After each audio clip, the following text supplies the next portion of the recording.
lorsque vous cliquez sur le lien pour ouvrir finalement le site de la Confédération qui s'appelle en fait map.go.alnid.ch, voilà, vous tombez sur cette plateforme et puis avec les boutons ici, on peut faire des zooms à certains endroits et puis découvrir finalement la carte de la Suisse ou d'autres espaces, mais en fait ici on va travailler sur la Suisse. Si je veux directement aller sur la commune dans laquelle j'habite, moi je vais prendre l'exemple de Porrentruy, le numéro postal c'est 2900, j'arrive directement ici à Porrentruy, puis vous voyez que au milieu de mon écran, finalement s'affiche la ville de Porrentruy. Vous pouvez aussi choisir des fonds urbains qui sont différents, si vous voulez par exemple du noir-blanc, on peut travailler sur du noir-blanc, sur de la couleur, mais aussi sur des photos aériennes. Donc vous avez ici toute une palette finalement d'éléments qui s'offrent à vous pour présenter des choses. Donc voilà, ça c'est une première chose. Ensuite, ce qui est intéressant, c'est qu'on peut faire avec ce logiciel ce qu'on appelle un voyage dans le temps. C'est-à-dire qu'en cliquant sur ce petit, cet onglet ici, je remarque que je me situe ici maintenant en 1864. Et puis j'ai à droite en fait des outils dont un outil ici qui est une horloge, et si je clique sur cette horloge, je vois apparaître ici une ligne du temps.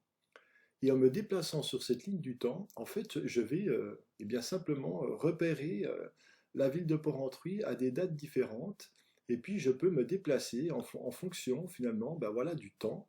Et là, je pars du milieu du 19e siècle, et puis je peux aller jusqu'en 2018, c'est la carte la plus récente de la ville. Alors on voit qu'au départ, les cartes ne sont pas faites chaque année, mais si je fais simplement des espaces temporels, puis que je me mets en 1900 par exemple, voilà, je vois que la ville de Porrentruy a déjà évolué.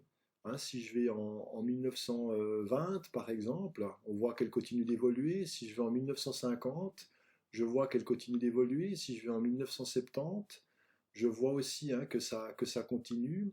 Si je me mets par exemple en 1990, on voit ici ces quartiers qui apparaissent. Si je me mets par exemple en 2000, voilà, ça continue. Et si je vais en 2018, eh bien, je vois apparaître de plus en plus cet étalement de la ville. Donc en fait, ce logiciel me permet ici de remarquer comment la ville s'étale à travers le temps.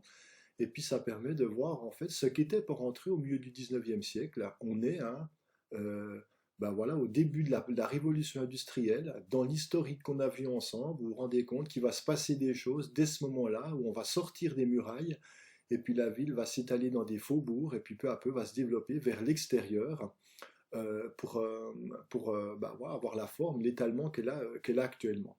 Voilà pour cette première partie.